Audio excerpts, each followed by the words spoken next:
შუშის ფინჯინებში წყება საუცხოო კრაფინები, ან პასკებით შეგიძლიათ გამოაცხოთ. აი ესე 250 მლ თბილ წყალში ჩავასხათ 1 სუფრისკოძის საფუარი, 1 სუფრისკოძის შაქარი და დავტოვეთ გასაფუებლად და დავამატოთ 2 კვერცხი, 100 გრამი შაქარი.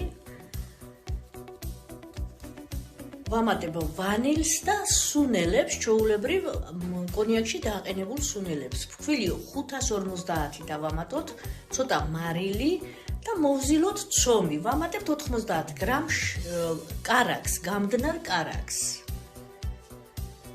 ჩავდოთ თასში გასაფუებლად. როცა აფუვდება, გადმოვიტანოთ, გავყავი 4 ტოლ ნაწილად. სათითაოდ ამოვაგუნდაოთ 4-ვე გუნდა. და თუ გინდათ შეურევთ ქიშმის და გამოაცხობთ პასკებს, თუ არა და კრაფინებს. აი ესე კარაკი გადაუსვათ ზემოდან. 4-ვეს მოვახმარე 60 გრამი კარაკი, მოვაყაროთ ქიშმიში და ცუკატები, დავახვიოთ აი ესე, როგორც ვახვევთ კრაფინს, გავჭრათ შუაზე. და მოვამზადოთ კრაფინები. ასე მოვამზადოთ 4-ვე გუნდა და შეგვიძლია ჩავდოთ ნებისმიერ ფინჯანში. ჩემი ფინჯანები არის 400 მილilitrიანი.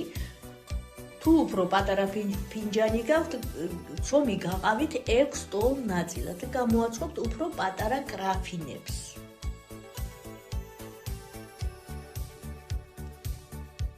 აი ესე ფინჯანი მაქვს შუშისა, ნებისმიერი თიხის ფინჯანში შეგიძლიათ ყავის ფინჯანი როა, ჯობია, უმჯობესია ფინჯანი იყოს ცოტა დაბალი და განიერი.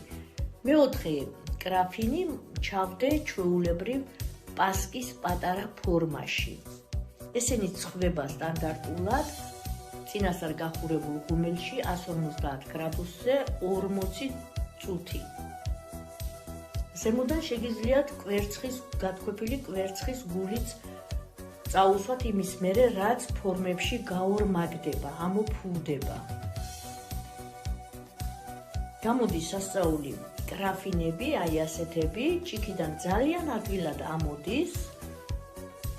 სუნთლად რომ გაცივდება, ესენი შეგვიძლია აი ესე დავჭრათ, აი ესე შუაზე გავჭრი, არის საკმაოდ მძიმე, იმიტომ რომ შუშა ან თიხის ფინჯანი ცხიმს არის სრუტავს და მთელი ცხიმი რჩება შიგ და აი ასეთი ჩვეულებრივი მძიმე პასკასავით გამოდის. აუცილებლად სცადეთ და აუცილებლად გამოაცხადეთ.